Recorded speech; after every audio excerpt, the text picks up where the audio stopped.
Suite du playing demain avec Atlanta face à Charlotte et la Nouvelle-Orléans face aux Spurs. C'est les deux matchs qu'on va analyser aujourd'hui dans cette émission. On se retrouve juste après l'intro.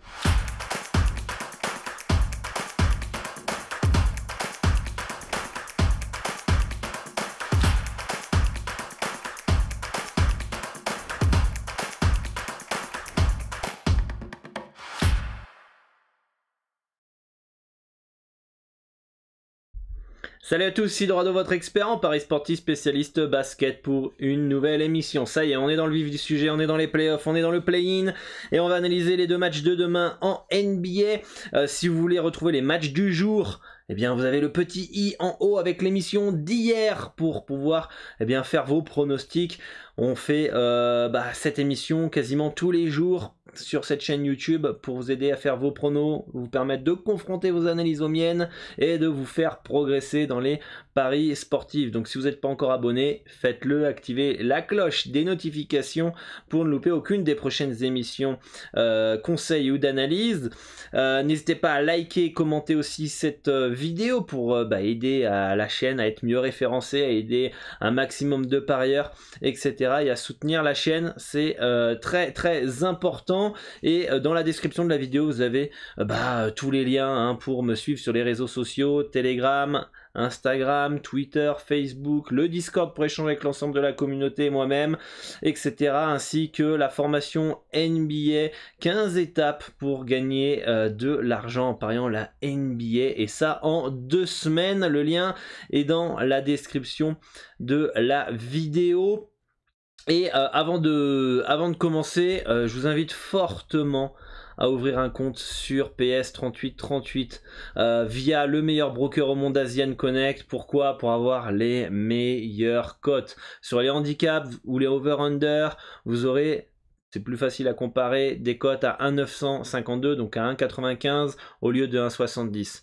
Donc dans les paris sportifs, il faut mettre toutes les chances de votre côté si vous voulez gagner de l'argent et ne pas laisser sur la table des centaines d'euros. Inscrivez-vous sur PS3838 via Asian Connect. Je vous mets le formulaire dans les commentaires épinglés, vous avez juste à le remplir. Je vous mets un petit tuto vidéo que vous pouvez suivre pas à pas, et en plus vous serez, si vous avez la moindre difficulté, accompagné en français via WhatsApp par un membre de l'équipe d'Asian Connect. Donc n'hésitez pas à ouvrir un compte le plus rapidement possible, mieux c'est, via Asian Connect.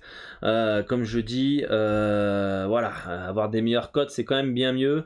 Je l'ai dit dans la note audio aujourd'hui sur Telegram. Si vous ne l'avez pas écouté, je vous invite à aller sur le Telegram et écouter cette note audio puisque la comparaison elle est excellente. Vous préférez payer votre gasoil 2 € le litre au lieu d'1,10 €. C'est à peu près le même principe si vous n'avez pas de compte sur PS3838. Donc voilà, pour cela, je vous invite à rejoindre le Telegram si vous voulez progresser, écouter cette note audio que j'ai envoyée ce matin à la communauté. On a 2 matchs ce soir, donc vous pouvez le retrouver sur le petit i. Vous avez le minuteur dans la description pour switcher au match qui vous intéresse évidemment. On a donc la première rencontre, Atlanta face à Charlotte, un match qui va être vraiment très très intéressant, un match qui peut partir dans tous les sens les amis. Ça va bombarder. Les deux équipes jouent un basket offensif, tirent beaucoup à 3 points, et ça va être très très intéressant de voir cette confrontation.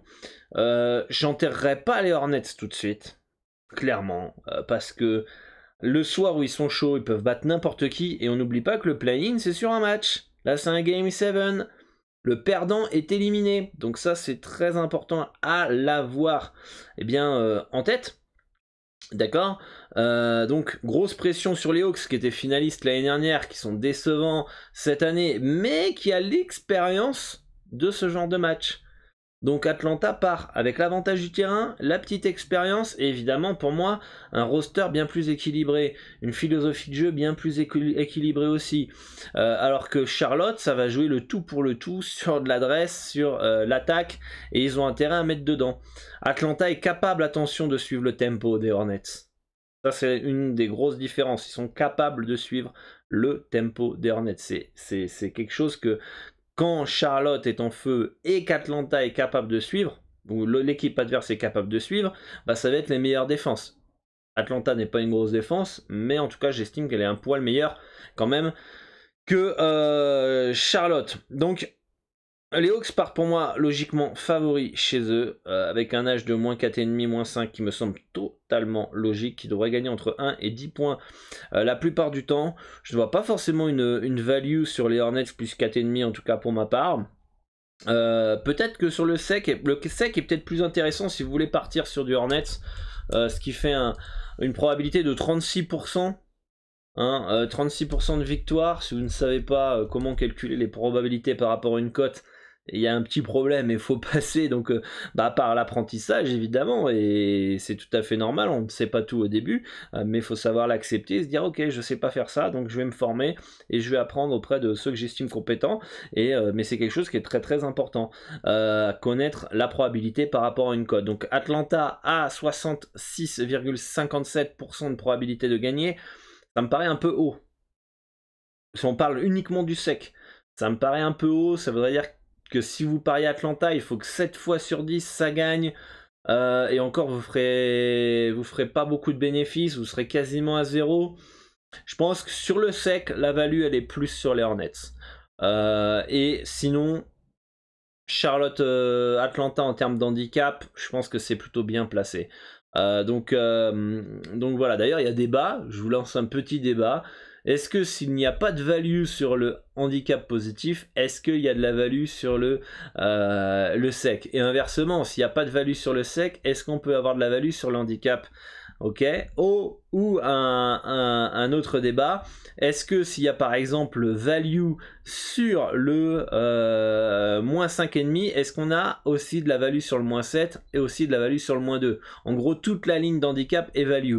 Ou est-ce que c'est là où il faut rechercher la subtilité des choses? Pour moi, je vous dis mon avis, vous me dites si vous êtes d'accord, ce n'est pas parce qu'il y a value par exemple là sur Charlotte plus à 2,77 que le plus 4,5 est forcément value, que le plus 7 est forcément value et que le plus 2 est forcément value. Je pense qu'il faut toujours calculer par rapport à la probabilité le ratio gain-risque. D'accord? Donc voilà mon avis, mais vous me dites en commentaire ce que vous en pensez et si vous avez un avis là-dessus. Voilà.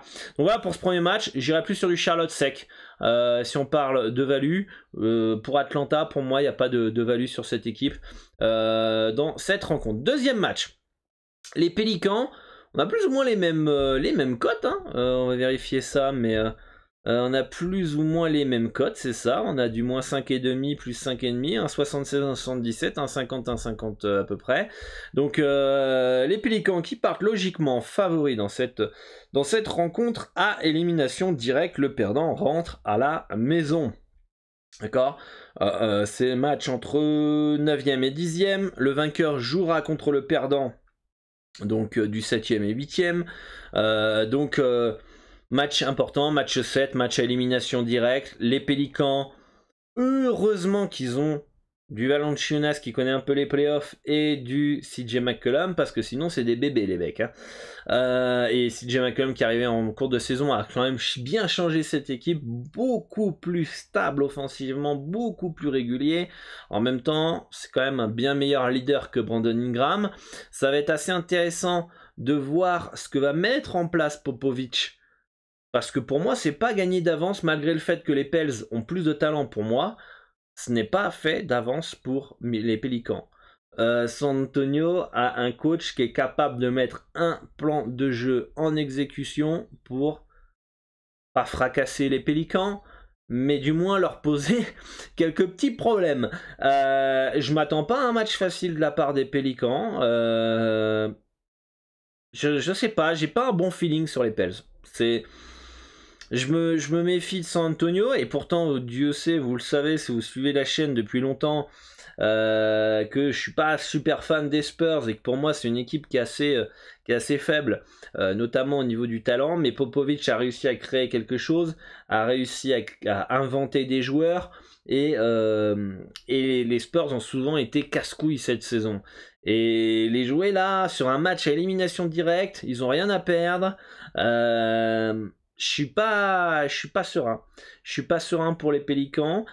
Je me pose la question. Ouais, non, j'allais dire que est-ce que ce serait pas la seule surprise qu'on pourrait avoir? Quand même, les Hornets peuvent créer la surprise, les Clippers sont aussi outsiders, peuvent créer la surprise. Ce serait pas surprenant de les voir se qualifier. Donc non, c'est peut-être pas la seule surprise, mais est-ce que ce serait pas par rapport à Cleveland-Brooklyn où on s'attend à ce que Brooklyn se qualifie, on va dire là où on s'attend à un match peut-être un peu moins serré. Je pense que Pelicans-San Antonio, on s'attend à ce que les Pels soient un peu plus forts et que ce soit moins serré. Est-ce que finalement c'est pas on n'aura pas plus de petites batailles là entre les Spurs et les Pels que Brooklyn-Cleveland par exemple. Mais les Spurs, ça va courir, ça va mettre du run, ça va jouer sur ses atouts. Potel peut être casse-couille, Murray, Johnson, rien à perdre. Un Popovic capable de mettre un faux tempo, un faux rythme et qui va se focus sur CJ McCollum. Est-ce qu'il n'aurait pas une petite carte joker sous la manche, notre ami Popovic? Je sais pas, mais en tout cas. Jouer contre le meilleur coach de l'histoire de la NBA, qu'on a vu des vertes et des pas mûres, je dis pas qu'il va gagner, mais de là à poser des soucis aux Pélicans qui ont été assez irréguliers cette année, why not? Donc moi j'irais peut-être plus sur un Spurs ou no bet, mais j'irais plus sur un Spurs là cette fois-ci plus 5,5 à 1,884 parce que potentiellement les Spurs peuvent être courts, peuvent perdre de peu. De là gagner, ça me paraît peut-être un peu compliqué, mais du moins les accrocher, je serais pas étonné. Donc un petit plus 5,5 au cas où serait plutôt intéressant. Voilà les amis pour cette carte NBA. Dites-moi en commentaire ce qui vous intéresse pour ce play-in. Est-ce que vous êtes plus Pélican? Est-ce que vous êtes plutôt d'accord avec moi que ça peut être un match un peu piège en fonction de l'approche tactique de Popovic et des Spurs? Qu'est-ce que vous en pensez de Atlanta, Charlotte? Dites-moi en commentaire et bonne chance à tous. À tout à l'heure sur le Discord pour suivre l'ensemble des matchs et bonne chance et à demain. Ciao ciao.